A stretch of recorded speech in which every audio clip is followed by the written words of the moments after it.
Hello, xin chào tất cả mọi người nha.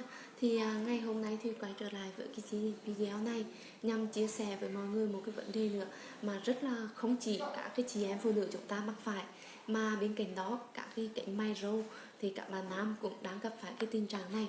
Đó chính là mụn lưng và viêm đăng lông ở tay nha. Đấy, nhắc đến cái từ mụn lưng hay là bị cái lỗ chân lông đó, vào những cái ngày mà trời hè oi bức nóng này thì cực kỳ là khó chịu luôn, vì nó sẽ đâm chích và nó cảm giác rất là khó chịu đối với các cái bạn nam hay là bạn nữ này. Và bên cạnh đó, đối với các cái chị em phụ nữ chúng ta thì sẽ không tự tin khi mà chúng ta mặc những cái bộ vải trễ vai hay là những cái vải dây gợi cảm nhá. Thì đó là một cái vấn đề mà rất là nhiều chị em phụ nữ chúng ta quan tâm, và không chỉ chị em phụ nữ chúng ta mà các cái bạn nam cũng đang gặp phải cái tình trạng này. Thì để nguyên nhân dẫn đến viêm năng lông và mụn lưng, mụn ở tay là do đâu? Đó chính là do cái tuyến bã nhờn mồ hôi toát ra, làm cho chúng ta là bị lỗ chân lông. Lâu ngày nó sẽ dẫn đến những cái mụn lưng, mụn đầu đen cực kỳ khó chịu ở sau lưng này, và ở bên phía các cái cánh tay của mình nó rất là khó chịu luôn, làm cho chị em chúng ta thiếu tự tin khi chúng ta diện những cái bộ đồ trễ vai hay là những cái bộ đồ giấy cực kỳ gợi cảm đó, thì làm cho chị em chúng ta rất là thiếu tự tin luôn. Và các cái bạn nam thì cũng không tự tin lắm và cảm thấy khó chịu khi mà bị mụn lưng hay là bị lỗ chân lông ở tay. Thì để khắc phục cái tình trạng này thì hôm nay Thùy sẽ chia sẻ với mọi người một cái dòng sản phẩm của nhà Am Nature, đó chính là cái hộp muối tắm. Đấy, đó chính là cái hộp muối tắm của nhà Am Nature nhá.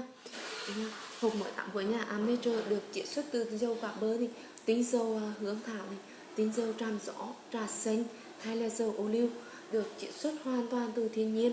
Thì khi mà chúng ta sử dụng cái hộp muối tắm này sẽ giúp là cải thiện được cái tình trạng, cải thiện và khắc phục được cái tình trạng như là mụn lưng hay là bị viêm, bị lỗ chân lông nhá.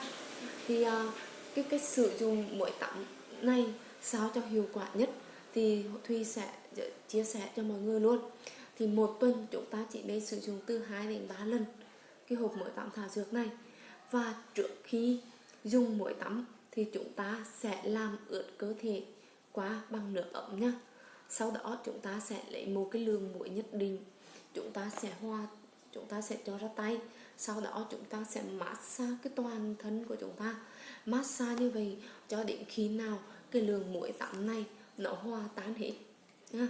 Chúng ta sẽ massage như vậy đấy, đến khi hòa tan hết thì chúng ta sẽ làm sạch da bằng nước ấm hoặc nước lạnh nhá, để giúp là làm se khít được cái lỗ chân lông của mình nữa. Thì bên cạnh cái việc mà làm giảm và trị được cái lỗ mụn lưng này hay là bị viêm, bị lỗ chân lông, thì muối tắm của nhà Am Nature còn có một cái công dụng cực kỳ hiệu quả nữa. Đó chính là sau những cái ngày dài mà chúng ta làm việc căng thẳng mệt mỏi, thì khi mà chúng ta massage và tắm với cái muối thảo dược của Am Nature này thì sẽ giúp chúng ta là giúp thải độc cái cơ thể, giúp chúng ta thư giãn nhá. Đó, thay vì chúng ta đi tiệm massage thì chúng ta chỉ cần tắm với cái lượng muối nhỏ của thảo dược Am Nature này thì nó sẽ giúp chúng ta thư thái rất là nhiều luôn.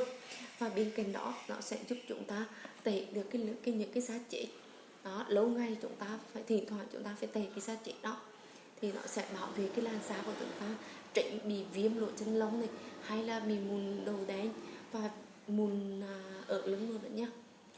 Đấy.